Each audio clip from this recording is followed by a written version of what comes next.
Elle s'évanouit lors d'un examen médical et se réveille dans les bras d'un séduisant médecin millionnaire. Elle s'évanouit lors d'un examen médical personnel pour se réveiller dans les bras du séduisant médecin millionnaire. Les portes de l'ascenseur s'ouvrirent avec un doux carillon et Emily sortit au 12e étage du Parkside Medical Center. Tout autour d'elle brillait. Murs blancs, éclairage doux, décor épuré qui murmurait argent et modernité. Elle serrait son sac fermement, son cœur battant un peu trop vite, et pas seulement à cause de la montée depuis le métro. Elle avait failli annuler le rendez-vous 2 fois ce matin-là, mais la fatigue ne disparaissait pas. Les vertiges devenaient plus fréquents, son corps protestant silencieusement après chaque longue journée au bureau. Quelque chose n'allait pas, et bien qu'elle détestât les hôpitaux, détestât la vulnérabilité qu'ils lui faisaient ressentir, elle avait finalement cédé. À la réception, elle donna son nom, Emily Harper, et fut conduite à une salle d'examen privée, partie intégrante du bilan de santé complet auquel elle s'était inscrite à la hâte en ligne. L'infirmière, chaleureuse mais vive, lui tendit une blouse et lui indiqua de se changer. Tout était efficace, calme, professionnel. Et étrangement, quelques minutes plus tard, elle était assise au bord de la table d'examen, vêtue de la blouse fine comme du papier, les jambes pendantes, essayant de calmer le papillonnement nerveux dans son estomac. Elle n'avait dit à personne qu'elle était ici. Personne à New York ne la connaissait vraiment. C'est ainsi qu'elle aimait les choses, ou du moins s'en était-elle convaincue. Elle avait quitté l'Ohio 6 mois plus tôt, laissant derrière elle une vie dont elle ne parlait pas. Des fiançailles rompues, la perte soudaine de sa mère, trop de douleurs accumulées en trop peu de temps. New York était censé être un nouveau départ, mais certaines blessures vous suivaient, peu importe la distance parcourue. Un léger coup à la porte la surprit. Emily Harper demanda une voix calme de l'autre côté. Oui, appela-t-elle doucement. La porte s'ouvrit, et un homme en blouse blanche entra, un porte-bloc à la main. Il leva les yeux, et Emily cligna des siens. Il était plus jeune qu'elle ne s'y attendait, la petite trentaine peut-être, grand, mince, avec des cheveux noirs soigneusement coiffés, une mâchoire forte et des yeux de la couleur des nuages de pluie, gris foncé, intense. Il y avait une autorité tranquille dans sa posture, mais son regard était doux lorsqu'il croisa le sien. « Je suis le docteur Andrew Carter, c'est moi qui vais vous examiner aujourd'hui. » Emily hocha la tête un peu trop rapidement. « Bonjour, sourit-il. Inutile d'être nerveuse, c'est la routine. Je vais vérifier vos constantes, examiner vos antécédents médicaux et faire une évaluation physique rapide. » Il posa quelques questions préliminaires, prit des notes, puis lui fit signe de s'allonger pour qu'il puisse vérifier son rythme cardiaque et sa tension artérielle. « Des antécédents d'évanouissement ?» demanda-t-il. « Non, juste très fatigué ces derniers temps, » murmura-t-elle, « et parfois des vertiges. » Alors qu'il plaçait le stéthoscope contre sa poitrine, Emily ferma les yeux. La pièce semblait chaude maintenant, trop chaude. Son souffle ralentit. Elle entendit sa voix, lointaine. « Emily !» Ses doigts tressaillirent, puis l'obscurité. « Emily ? Emily, m'entendez-vous » La voix était plus proche maintenant, urgente. Des mains fermes soutenaient ses épaules, stables et chaudes. « Emily, ne fermez pas les yeux, restez avec moi. » Ses cils papillonnèrent, la lumière au-dessus d'elle tournoyait. Elle sentit une pression derrière ses yeux, un étrange mélange de nausée et de flottement. « Est-ce que je rêve ?» murmura-t-elle d'une voix rauque. « Non, » dit la voix, plus douce maintenant. « Vous vous êtes évanoui. Tout va bien se passer. Je vous tiens. » Sa vision s'éclaircit suffisamment pour voir un visage planant juste au-dessus du sien. Le docteur Carter, les mêmes yeux gris intenses, mais maintenant remplis d'inquiétude. « Êtes-vous un ange ?» balbutia-t-elle en clignant des yeux. « Est-ce que les anges portent des blouses de laboratoire ?» Il eut un petit rire soulagé. « Seulement les meilleurs. » Elle prit alors conscience de son corps. Sa tête reposant contre son bras, sa main soutenant doucement son dos. L'odeur de coton propre et quelque chose de vaguement citronné. Elle était dans ses bras. Literally. La panique la submergia. Elle essaya de se redresser, mais il la maintint. Doucement. Tout va bien. Vous avez eu une réaction vasovagale, hypoglycémie, probablement l'épuisement. Avez-vous mangé aujourd'hui? Elle rougit, embarrassée. Juste, du café. Il secoua la tête, la tenant toujours droite. Ce n'est pas un repas. Je ne pensais pas que je m'évanouirais, marmonna-t-elle. Personne ne le pense jamais. Sa main s'attarda une seconde de plus sur son épaule avant qu'il ne l'aide à se remettre sur la table. Il agit rapidement, avec expertise, vérifiant ses constantes, lui tendant de l'eau, plaçant une petite poche de froid à l'arrière de son cou. Elle sirota lentement, les joues brûlantes. « Je suis désolé, murmura-t-elle. Ça a dû être spectaculaire. » Il sourit en s'asseyant à côté d'elle sur le tabouret. « Ce n'est pas la première fois que quelqu'un s'évanouit dans mon bureau, mais c'est définitivement la première fois qu'on me demande si je suis un ange. » Emily Gemmett Dowsmet. J'étais délirante, peut-être. Mais c'était plutôt flatteur. Une pause s'étira entre eux. Il se pencha légèrement en avant. « Vous vivez seul. » Elle hocha la tête. « Je viens d'emménager ici. Je ne connais encore personne. » Il étudia son visage, non pas de manière intrusive, mais avec une inquiétude discrète. « Vous n'êtes pas seul en ce moment? D'accord. » Quelque chose dans la façon dont il le dit lui serra la poitrine. Elle détourna le regard. « Merci de m'avoir rattrapé. » Il se leva, remettant le stéthoscope autour de son cou, et d'une manière ou d'une autre, elle le crut. Émilie se redressa lentement, la feuille de papier bruissant sous elle alors qu'elle essayait de stabiliser sa respiration. Sa tête était encore un peu légère, mais le pire était passé. Elle serrait le gobelet d'eau dans ses mains, reconnaissante de sa fraîcheur et de la présence stable assise en face d'elle. Le docteur Andrew Carter n'avait pas quitté son chevet. Il ne l'avait pas confié à une infirmière ni ne s'était excusé pour un autre rendez-vous. Au lieu de cela, il restait assis, les jambes croisées, la posture détendue mais attentive, comme si elle était la seule patiente qu'il avait aujourd'hui. Ce simple fait la troublait plus que l'évanouissement. « Vous n'êtes vraiment pas obligé de rester, » dit Émilie, brisant le silence. Sa voix était basse, incertaine. « Je ne suis pas pressé, » répondit-il doucement. « Et vous n'êtes pas tout à fait prête à vous lever encore. » Elle hocha la tête, les joues toujours empourprées par l'embarras. « Est-ce normal de s'évanouir? » « Oui, surtout quand on saute des repas et qu'on carbure à la caféine et au stress. » Il pencha la tête. Vivre à New York a tendance à faire ça aux gens. Son ton était léger, mais ses yeux ne perdaient jamais leur attention discrète. Ce n'était pas de la flirtation. Ce n'était pas non plus un détachement clinique. C'était autre chose. Un soin sincère, délivré avec la précision de quelqu'un qui remarquait tout, mais ne jugeait rien. « Quand même, » dit-elle, « je suis sûr que vous avez une centaine d'autres patients qui ne s'évanouissent pas dans vos bras. » Il sourit. « Aujourd'hui, je ne me soucie que de celle qui l'a fait. » Son souffle se coupa une fraction de seconde avant qu'elle ne baisse les yeux sur le gobelet dans ses mains. Un léger coup fut frappé à la porte. Une femme en blouse, un porte-bloc à la main, jeta un coup d'œil à l'intérieur. « Docteur Carter, votre rendez-vous de 14 heures. Dois-je le reporter ?» Il jeta un coup d'œil à l'horloge murale, puis de nouveau à Émilie. « J'arrive dans 15 minutes. » dit-il, et l'infirmière cligna des yeux de surprise avant de hocher la tête et de s'éloigner. Émilie haussa un sourcil. « Je ne voulais pas perturber votre emploi du temps. »« Vous ne le faites pas, » dit-il simplement. « Parfois, les personnes qui semblent avoir le moins besoin d'aide sont celles qui en ont le plus besoin. » Les mots atterrirent doucement, mais lourdement. Elle ne répondit pas, se contentant de fixer à nouveau son gobelet d'eau. « Vous venez d'emménager ici ?» demanda-t-il. Elle hocha la tête. « Il y a quelques mois. Nouveau travail, nouvelle vie, je suis encore en train de tout mettre en place. » Il offrit un sourire entendu. « Laissez-moi deviner. Vous vous surmenez? Vous essayez de ne pas demander d'aide? Vous prétendez que tout va bien. » Elle leva les yeux, surprise. « Êtes-vous toujours aussi perspicace? » Il glausa. Risque du métier.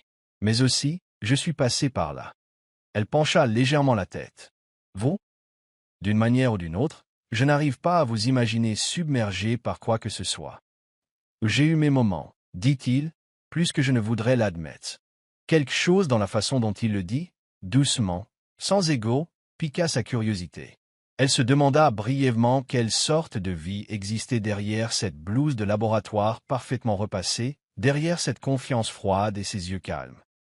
Comme s'il lisait dans ses pensées, il se leva et se dirigea vers le petit lavabo dans le coin, se lavant les mains avec une aisance pratiquée. « Vous êtes stable maintenant, mais je veux que vous vous reposiez encore 15 minutes avant de vous lever. Je vais demander à quelqu'un de vous apporter du jus et une barre protéinée. L'hypoglycémie n'est pas une plaisanterie. »« Merci, » dit-elle, sa voix un peu plus faible maintenant. « Pour tout. » Il se tourna vers elle, s'essuyant les mains avec une serviette. C'est mon travail.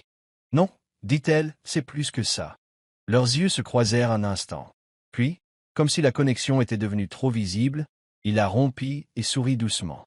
Eh bien, ne le dites à personne. J'ai la réputation d'être émotionnellement indisponible.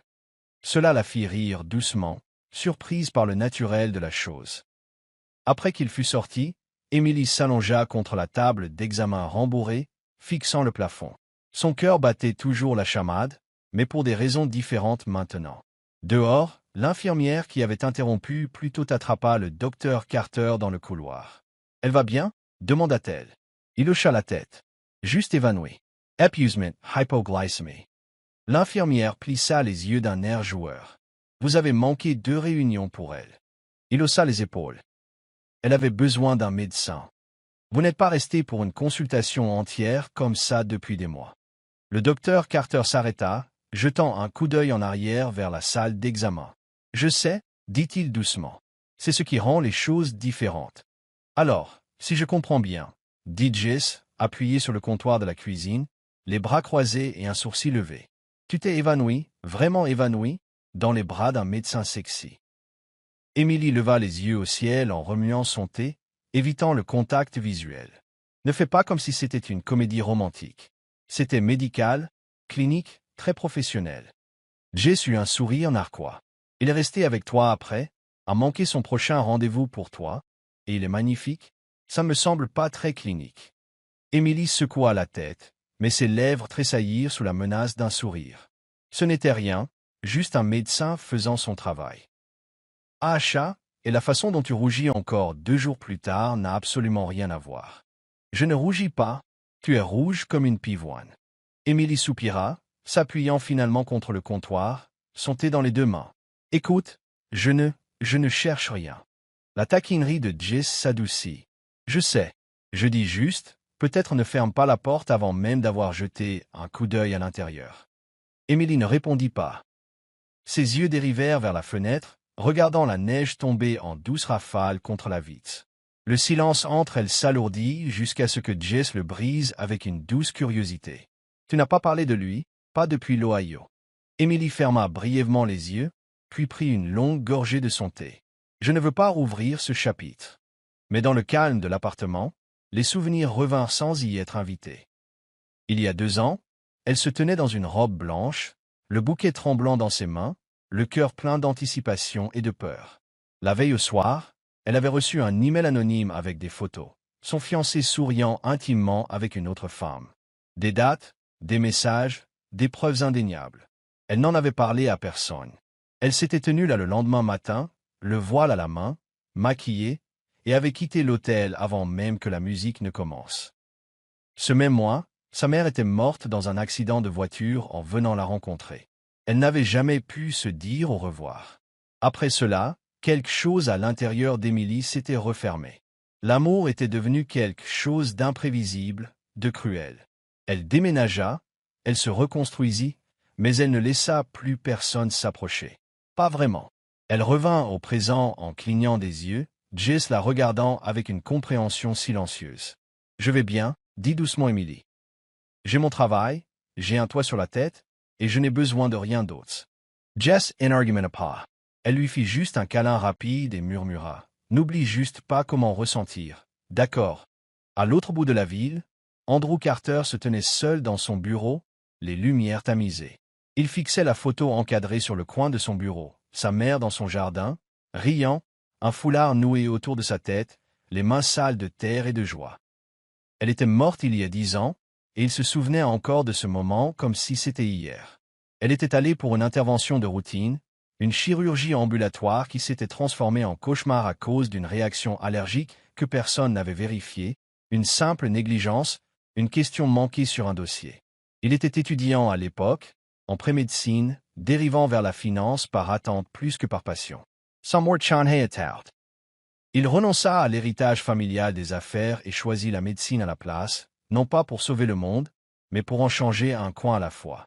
Après ses études de médecine, Harvard et des années à se faire un nom, il se retrouva de nouveau attiré par l'empire familial, dirigeant maintenant l'un des hôpitaux privés les plus élitistes de la ville. Mais il voyait toujours des patients, avait toujours besoin du contact, de la clarté de la guérison en tête-à-tête. Et pourtant, il y avait une autre photo enfouie dans son tiroir, une qui ne regardait plus beaucoup, une femme aux cheveux roux et aux yeux émeraudes, son ex-fiancée. Elle était partie peu de temps après qu'il eut refusé de prendre la direction à plein temps de Carter Holdings, disant qu'elle ne pouvait pas attendre pendant qu'il jouait les héros en blues. Mais Andrew avait surpris sa conversation téléphonique par accident. Sa vraie plainte ne concernait pas son temps. C'était que son nom aurait dû signifier plus en bourse. Il mit fin à leur relation le lendemain. Depuis lors, il s'était concentré sur le travail, sur la réparation des systèmes, pas des cœurs. Jusqu'à Emily. Il y avait quelque chose chez elle, pas seulement la façon dont elle s'était évanouie dans ses bras, bien que ce moment persistât comme un rêve étrange et intime. C'était la façon dont elle se comportait par la suite, sur la défensive, mais gentille, blessée, mais le cachant bien. Comme quelqu'un qui avait appris à se tenir droit parce que le monde ne l'avait jamais laissé se reposer. Il le voyait parce qu'il le connaissait. Et pour la première fois depuis longtemps, Andrew sentit quelque chose s'agiter sous la surface, quelque chose qu'il n'osait pas encore nommer. Emily ne s'attendait pas à le revoir. Cela faisait près de 3 semaines depuis l'incident de l'évanouissement, et bien qu'elle se soit repassée ce matin-là plus de fois qu'elle ne voulait l'admettre, ses mains stables, sa voix calme, la façon dont ses yeux s'adoucissaient quand elle plaisantait sur les anges, elle s'était convaincue que c'était une chose ponctuelle. Les médecins ne se souvenaient pas de patientes comme elle. Mais lorsqu'elle retourna à Parkside Medical pour son suivi programmé, elle entra dans la salle d'attente et il était là. Le docteur Andrew Carter, appuyé nonchalamment contre le comptoir de la réception, un porte-bloc à la main, vêtu d'une blouse bleu marine et de ce même calme tranquille qui faisait battre son cœur avant qu'elle ne puisse raisonner. Il leva les yeux et la vit, son visage s'éclairant légèrement. Emily Harper.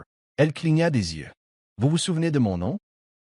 Il s'approcha, son sourire chaleureux mais facile. Ce n'est pas tous les jours que quelqu'un m'accuse d'être un ange et s'évanouit dans mes bras. Emily Rudgett. C'est vrai. Comment vous sentez-vous? Mieux? Vous mangez comme il faut? Vous dormez? Plus ou moins. Toujours des vertiges. Seulement quand de beaux médecins entrent dans la pièce à l'improviste. Andrew haussa un sourcil, clairement amusé. Je vois que votre sens de l'humour a survécu. Avant qu'elle ne puisse sombrer dans l'embarras, une infirmière appela son nom. Andrew jeta un coup d'œil à son porte-bloc, puis de nouveau à elle. On dirait que je m'occupe de votre suivi, dit-il avec un clin d'œil. À l'intérieur de la salle d'examen, l'atmosphère semblait différente cette fois. Familière, presque confortable. Andrew posa des questions, prit des notes, fit une autre série de vérifications des constantes, tout en maintenant un rythme doux de petites conversations qui, d'une manière ou d'une autre, calmaient ses nerfs. Mais juste au moment où la visite se terminait, Emily grimaça et porta une main à son côté. « Tout va bien ?» demanda-t-il, instantanément alerte. « Probablement rien, juste une petite crampe d'estomac, peut-être quelque chose que j'ai mangé. » Il n'avait pas l'air convaincu. « À quel point est-ce douloureux ?»« Gérable. Je ne veux pas être dramatique. »« La douleur n'est pas dramatique, » dit-il en se levant déjà. « Venez, faisons quelques tests pour être sûr. »« Mais n'avez-vous pas d'autres rendez-vous? Des réunions? »« Si, » dit-il en lui tenant la porte. « Ils attendront. » Elle le suivit, une étrange sensation fleurissant dans sa poitrine. Elle n'avait pas l'habitude d'être une priorité. Pas comme ça. Ils marchèrent côte à côte dans les couloirs silencieux, leurs pas lents. Entre les vérifications avec les infirmières et les techniciens, ils se surprirent à parler, vraiment parler. Emily lui parla de son travail, de la façon dont elle trouvait encore ses marques dans la ville, de l'anxiété que lui causait le métro, mais que les bagels en valaient la peine. Andrew raconta une histoire sur son premier jour à la faculté de médecine, comment il s'était perdu et avait atterri dans le mauvais laboratoire d'anatomie. Ils rirent, plus d'une fois, et quelque part entre la prise de sang et l'échographie, quelque chose ch. Angia. Andrew la regarda, non pas avec un intérêt poli ou une préoccupation professionnelle, mais comme s'il la voyait vraiment, non pas comme une patiente, non pas comme un problème à résoudre, mais comme une femme. Elle le sentit dans la façon dont son regard s'attardait quand elle souriait, dans la façon dont son ton s'adoucissait quand elle parlait de sa mère, dans la façon dont il ne comblait pas le silence avec des mots inutiles. Lorsqu'ils s'assirent ensemble dans une petite salle de consultation, attendant les résultats finaux des tests, le silence entre eux n'était pas gênant, il était intime. « Merci, » dit-elle soudainement. « Pourquoi ? D'avoir pris le temps de me traiter comme si j'avais de l'importance. Andrew la regarda, son expression indéchiffrable un instant. Puis il se pencha en avant, les coudes sur les genoux, la voix basse. « Vous avez de l'importance, Emily. Bien plus que vous ne le pensez. » Pour la première fois depuis des années, Emily se sentit vraiment vue, non pas pour son passé, non pas pour ses morceaux brisés, mais pour la femme qu'elle était encore, et la femme qu'elle pourrait être. Alors qu'il sortait dans l'air frais du soir, Emily remonta la fermeture éclair de son manteau et jeta un coup d'œil de côté à Andrew. « Tout va bien, » dit-il en lui tenant la porte. « Tous les tests sont normaux. Juste une légère inflammation, probablement due au stress, rien de grave. » Elle expira de soulagement. « Bien. J'étais à moitié convaincu d'avoir une maladie rare et inconnue. » Il sourit. « Si c'était le cas, je la nommerais d'après vous. » Emily rit malgré elle. « Genial. J'ai toujours voulu avoir ma propre maladie. » Ils firent quelques pas en silence avant qu'Andrew ne s'arrête à côté d'un café en face de l'hôpital. « Puis-je vous offrir un café ?» demanda-t-il nonchalamment. Pas de blouse blanche, juste un café. Emily hésita. L'invitation était simple, sans menace, mais quelque chose en elle résistait, une vieille voix lui rappelant qu'elle ne faisait plus ça. « Merci, mais je devais rentrer chez moi, » dit-elle rapidement. Andrew n'insista pas. Il hocha simplement la tête avec cette même patience calme qu'elle commençait à lui associer. « Pas de problème, » dit-il. « Une autre fois, peut-être. » Elle sourit maladroitement. « Peut-être. » Cette nuit-là, Emily ne put dormir. Elle resta allongée dans son lit, fixant le plafond, se repassant ses mots. Pas de pression, juste un café. Et pourtant, cela avait semblé plus. Pas romantique, pas encore, mais ouvert. Comme une porte qu'elle n'avait pas osé approcher depuis longtemps. Au matin, son téléphone était dans sa main avant qu'elle ne puisse trop réfléchir. « Emily, à propos de ce café, l'offre tient-elle toujours ?» La réponse arriva en quelques minutes. « Andrew, je pensais que vous ne demanderiez jamais. » Ils se rencontrèrent dans un café tranquille le lendemain soir. Pas de lumière d'hôpital, pas de blouse, juste elle en pull bleu marine et jean, lui en manteau sombre et écharpe, tous deux portant le poids léger d'une anticipation nerveuse. Ce qui commença comme une petite conversation se transforma en une discussion plus profonde. Des histoires sur l'enfance, la famille, son premier emploi, ses années d'adolescence maladroite. Ils trouvèrent un rythme dans les silences partagés et les rires surprenants. Emily lui parla de son déménagement à New York, de son besoin de fuir les décombres de tout ce qu'elle avait perdu. De la façon dont, pendant un temps, elle s'était sentie comme un fantôme marchant dans sa propre vie. Andrew écoutait, non pas comme les gens le font habituellement, hochant la tête, attendant de parler, mais écoutait vraiment. Son regard ne vacillait pas, son attention ne dérivait pas. Et puis, ce fut son tour. « Ma mère est morte quand j'avais 20 ans, » dit-il doucement, les doigts crispés autour de sa tasse de café.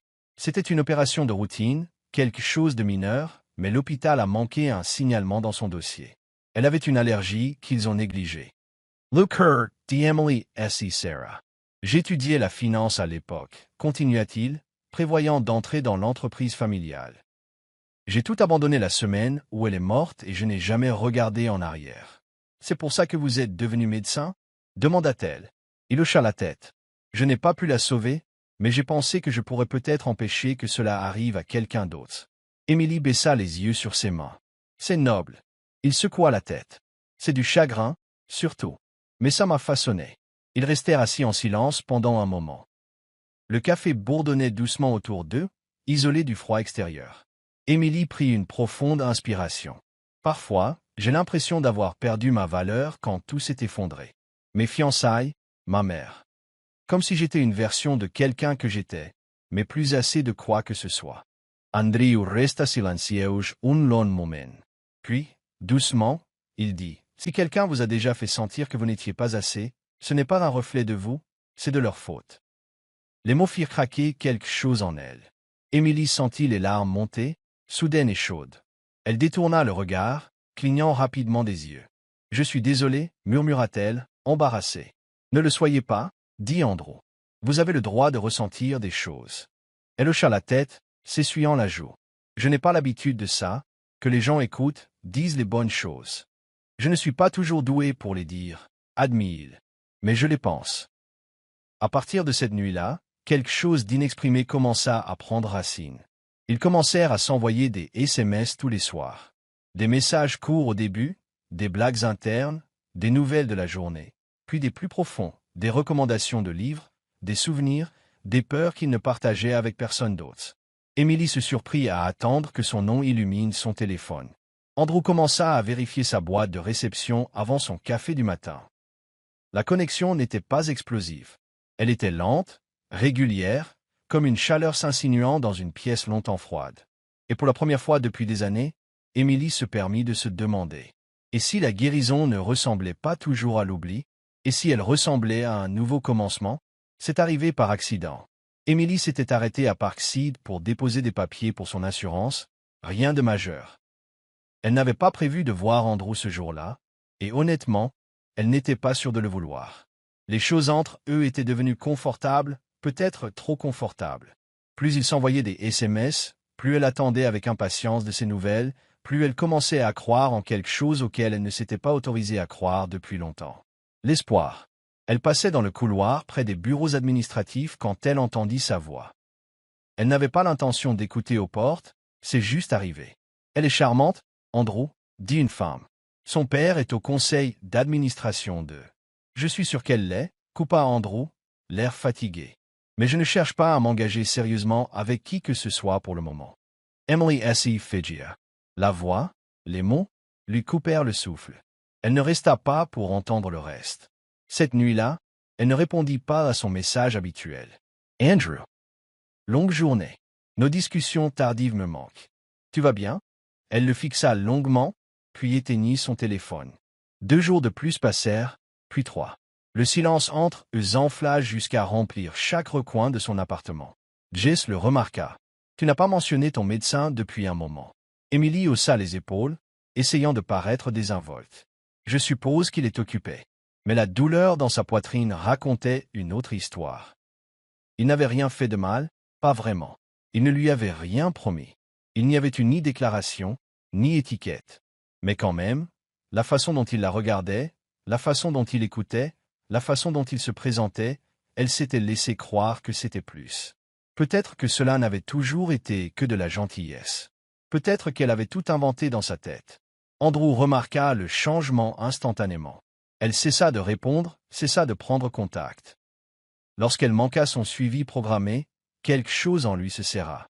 Il attendit un autre jour avant d'appeler la réception. Emily Harper a-t-elle reporté son rendez-vous? Non, Dr. Carter, dit la réceptionniste. Elle ne s'est juste pas présentée. Il raccrocha et resta assis en silence dans son bureau, tapotant le bord de son stylo contre le bureau. Elle ne le ghosterait pas, n'est-ce pas? Mais il l'avait déjà vu. Les gens disparaissaient quand ils avaient peur, quand les choses devenaient trop réelles.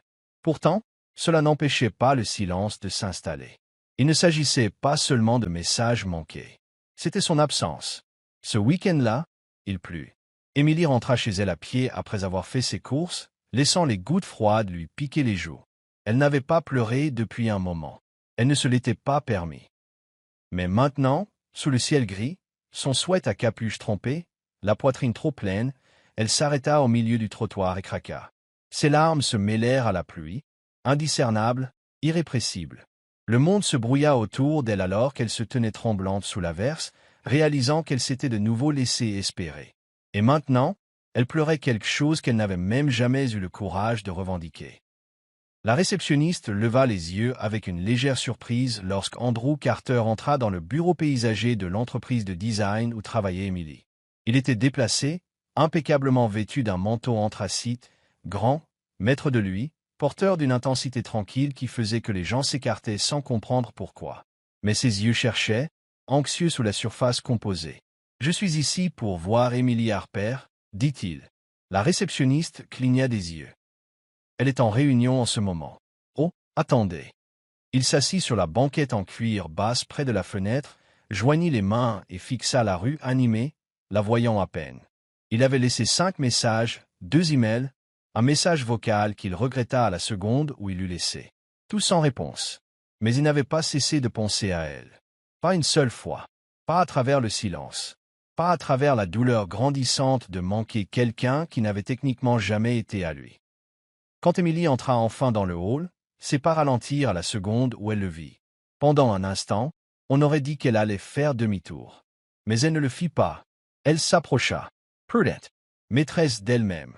Andrew, dit-elle, sa voix neutre. Il s'éleva. Salut. Ils se regardèrent pendant une longue seconde. Je sais que tu ne me dois rien, commença-t-il, doucement. Et je promets que je ne te retiendrai pas longtemps. Mais j'avais besoin de dire quelque chose. En personne. Oh, elle n'y parla pas. Mais elle ne partit pas non plus. Ce jour-là, la conversation que tu as surprise, dit-il. On me mettait la pression pour un rendez-vous arrangé. Une sorte de montage familial que ma tante avait concocté. Je lui ai dit que je ne cherchais rien de sérieux. Parce que ce n'est pas le cas. Pas avec quelqu'un que je ne connais pas. Pas avec quelqu'un choisi pour moi. Sa voix était assurée. Mais ses yeux suppliaient. Mais je ne parlais pas de toi, Émilie. Tu n'es pas un bouche-trou. Ni une passade. Ses sourcils se froncèrent légèrement. Alors pourquoi le dire comme ça? Parce que j'ai passé la majeure partie de ma vie à m'entendre dire avec qui je devrais être. Et je ne voulais donner à personne l'idée que je les laisserais décider de ça pour moi à nouveau. Elle expira, le poids des semaines pesant sur ses côtes. J'aurais dû être plus clair. J'aurais dû te le dire plus tôt. Je ne pensais pas que je devais le faire. Sa voix s'adoucit. Mais je vois maintenant que je t'ai blessé. Et je suis désolé. Émilie baissa les yeux, les bras enroulés autour d'elle. Son visage restait impassible. Mais ses yeux n'étaient plus aussi vifs qu'avant. Elle murmura. Ce n'étaient pas seulement les mots, Andrew. C'est ce que je pensais qu'il confirmait. Il hocha lentement la tête. Je sais. Et je déteste t'avoir fait sentir comme ça. Un non-silence passa. La réceptionniste feignit d'être profondément absorbée par son clavier. Andrew prit une inspiration, puis ajouta doucement. Je ne sais pas ce que c'est entre nous. Mais ça compte pour moi. Tu comptes pour moi. Et s'il y a ne serait-ce qu'une petite partie de toi qui veut continuer à avancer, je serai là. Émilie ne répondit pas. Elle fit juste un léger signe de tête et se tourna, repartant vers le couloir sans un autre mot. Andrew partit sans rien attendre. Mais plus tard cette nuit-là, après des heures de silence, son téléphone vibra. « Émilie, je suis prête à en entendre plus, si tu veux toujours le dire. » Ils se rencontrèrent à Central Park le lendemain après-midi. Pas de nappe, pas de réservation pour le dîner. Juste un banc sous les branches nues des arbres d'hiver, leur souffle formant des volutes dans le froid. Il apporta du café. Elle apporta des gants qu'elle ne portait jamais parce qu'ils lui rappelaient sa mère. Ils s'assirent en silence au début, côte à côte, regardant une famille de canards effleurer le lac partiellement gelé. « Ça m'a manqué, dit-il finalement. « Moi aussi, répondit-elle doucement. Ils parlèrent. Des choses qui n'avaient pas été dites. De la peur. Du timing. De ce que signifiait prendre soin de quelqu'un de manière discrète, sans avoir besoin de l'étiqueter encore. Émilie parla des années qu'elle avait passées à essayer de se faire plus petite, pour ne plus être abandonnée. Andrew raconta combien de fois il doutait de son propre cœur après s'être entendu dire qu'il n'était pas suffisant. Et puis, sans cérémonie, il prit sa main, leurs doigts s'entrelaçant lentement, comme deux personnes apprenant une langue qu'aucune n'avait parlé depuis longtemps. Andrew se tourna vers elle, sa voix à peine plus qu'un murmure. « Je n'ai pas besoin que tu sois parfaite, Émilie. J'ai juste besoin que tu sois là. Vraiment là. » Des larmes montèrent à ses yeux, mais elle ne se détourna pas cette fois. Elle serra sa main et murmura « Je suis là. » Ils n'eurent pas besoin de promesses cet après-midi-là. Ils n'eurent pas besoin de tracer l'avenir. Ils s'assirent simplement ensemble, deux personnes qui avaient été brisées et assez courageuses pour essayer à nouveau. Un an plus tard, le hall de la clinique était rempli du son des rires, de conversations douces et du bourdonnement silencieux de la gratitude. Émilie se tenait près du bureau de la réception, un porte-bloc à la main, souriant alors qu'une jeune mère serrait dans ses bras une infirmière bénévole. La journée s'était mieux déroulée qu'elle ne l'espérait. Plus d'une centaine de patients vus, des dizaines d'enfants vaccinés, des bilans de santé gratuits fournis aux personnes âgées qui n'avaient pas vu de médecin depuis des années, la première journée de santé communautaire organisée par Parkside Medical et dirigée par le docteur Andrew Carter et elle. Elle avait aidé à organiser l'événement du début à la fin, et pour la première fois depuis des années, elle ne se sentait pas seulement utile, elle se sentait entière.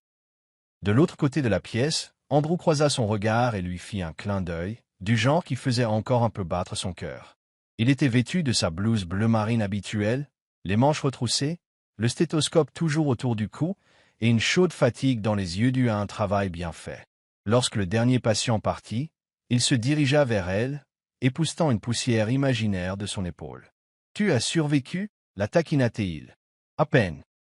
Mes jambes vont faire la grève demain. » Il sourit et se pencha juste assez pour qu'elle l'entende. « J'ai un remède pour ça. »« Oh » demanda-t-elle, amusée. « Est-ce médicalement approuvé ?»« Absolument pas. » Il lui prit doucement la main. « Viens avec moi. » Ils marchèrent en silence dans les couloirs de la clinique désormais silencieuse, passant devant des pièces autrefois froides et cliniques, mais qui contenaient maintenant des souvenirs, des rires, des moments de vérité.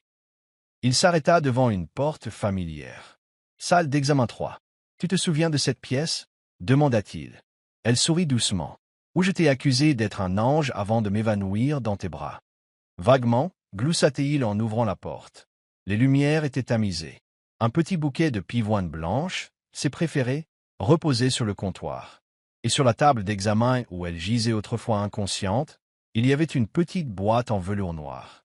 Emily se ficha.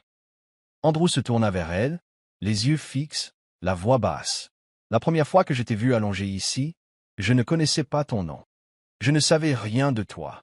Mais je me souviens avoir pensé que si jamais j'avais une chance de te garder en sécurité, de te garder près de moi, je ne la laisserais pas filer. » Il attrapa la boîte et l'ouvrit. À l'intérieur se trouvait une délicate bague en or. Simple, mais magnifique, classique, intemporelle. Comme elle. « Je n'ai pas besoin de perfection, » dit-il doucement. « J'ai juste besoin de réalité. J'ai besoin de toi. Veux-tu m'épouser, Emily ?» Son souffle se coupa, ses yeux brillant déjà de larmes. Elle rit à travers elle, hochant la tête. « Oui, bien sûr, oui. » Ils ne s'embrassèrent pas tout de suite. Ils restèrent là un moment, front contre front, laissant le silence tout dire. Le mariage fut petit, juste la famille, les amis proches et une poignée de bénévoles qui étaient devenus comme une famille élargie. Il eut lieu dans le jardin derrière la clinique, autrefois un espace inutilisé et envahi par la végétation, maintenant fleuri de fleurs, de bancs et de treillis couverts de lierre. Le même jardin qu'Emily avait passé des week-ends à aider à restaurer, plantant l'espoir une racine à la fois. Jess se tenait à ses côtés comme demoiselle d'honneur. Noah, le jeune cousin d'Andrew, portait les alliances. Même la réceptionniste, qui avait autrefois fait semblant de ne pas entendre leur tension dans le couloir, était là, pleurant doucement au dernier rang. Quand vint le moment des vœux, Emily tint les mains d'Andrew dans les siennes et leva les yeux vers ceux qui ne s'étaient jamais détournés d'elle depuis ce premier jour. « Je me suis évanouie une fois parce que j'étais épuisée, » dit-elle, la voix tremblante, et je me suis réveillée dans les bras d'un homme qui allait apprendre à mon cœur à respirer à nouveau. Il n'y avait pas un œil sec dans le jardin. Ils scellèrent le moment par un baiser, doux, sur et plein de la promesse en laquelle ils avaient tous deux si durement lutté pour croire à nouveau. Et alors que le soleil se couchait sur la ville, projetant une lumière dorée sur les murs de la clinique, Emily et Andrew se tenaient sous l'arche de fleurs blanches, non plus médecins et patientes, non plus des étrangers brisés, juste deux âmes qui avaient trouvé un foyer lunant.